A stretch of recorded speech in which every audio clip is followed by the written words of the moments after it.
Hey team, happy Friday. Hope everybody had a lovely week. I am super stoked for my weekend plans because I get to see Dermot Kennedy tomorrow at Bud Stage. And when I tell you, I have probably never looked forward to a concert more than I have for him tomorrow. So I'm tingling. So, because I've got a pretty big night tomorrow, I'm just taking it easy today because, I'm over 30 and going out 2 nights in a row is a lot for me these days. So, we're just going to do some baking today and stay in. So now that we're heading into summer, so many fruits are coming into season and I'm so excited. And my favorite fruit of all time is cherries. I have loved cherries ever since I was younger. Both sets of grandparents had cherry trees in their backyard, so I grew up with them. And they are by far my favorite. And even cherry flavored desserts tend to be ones that I lean to more over things like even lemon or blueberry or something like that. So I thought, because I have these beautiful fresh cherries here, what's something that I've never made before? Always kind of wanted to, but either just didn't have the time or haven't tried it yet. So I am going to try to make some fresh cherry scones. When I was in the UK, I was very sternly told that it is not scones. So I say scones now. And baking music today, obviously, if you guessed anything else, that's weird. And for a drink, of course I'm having a Guinness.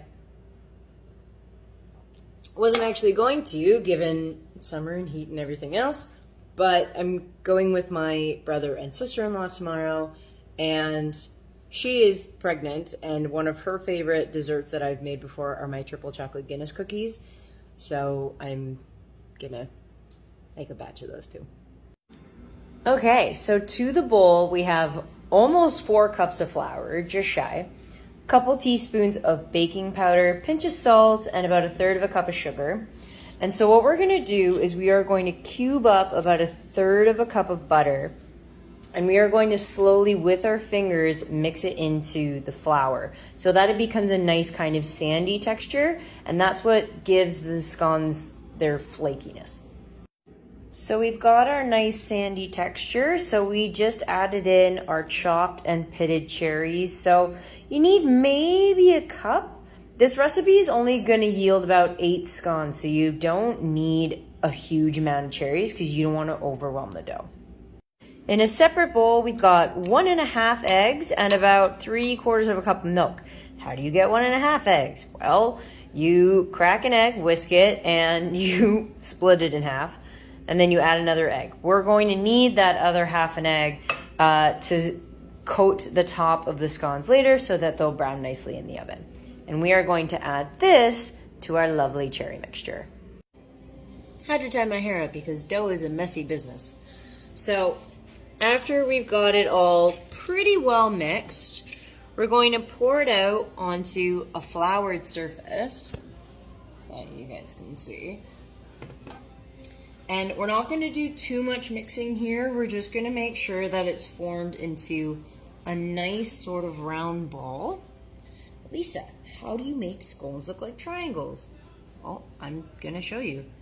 And I realized I just said scones. I'm so sorry. So what we're going to do is, with everything worked together, I'm going to give it another little bit of a knead here.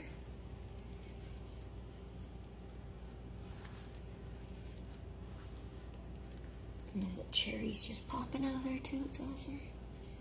So you're gonna form this into a bit of a circle. And you want it to be overall pretty even. Otherwise you're gonna have an uneven cook once you're actually in the oven. And so we are then going to cut this guy kind of like a pizza. So then you have a little something like that. I think actually these are going to bake up huge, but nah, oh well. Well, these look so lovely already, but we're just going to give these a quick little egg wash, of course, with the half an egg that we had left over. And then we are going to pop these in the oven at about 450 for 10 to 12 minutes, but I don't know. These guys are big. They might need a little bit longer. By the way, to all of my English, Irish, Scottish, and Welsh friends out there, if I have done something astronomically wrong with these scones, please let me know. I'm always willing to learn. Look at how pretty they are! Look, nice and flaky. I'm gonna have one of these for breakfast tomorrow and report back, but if you don't hear from me after tomorrow night, it's because I've died and gone to heaven. Have a good night.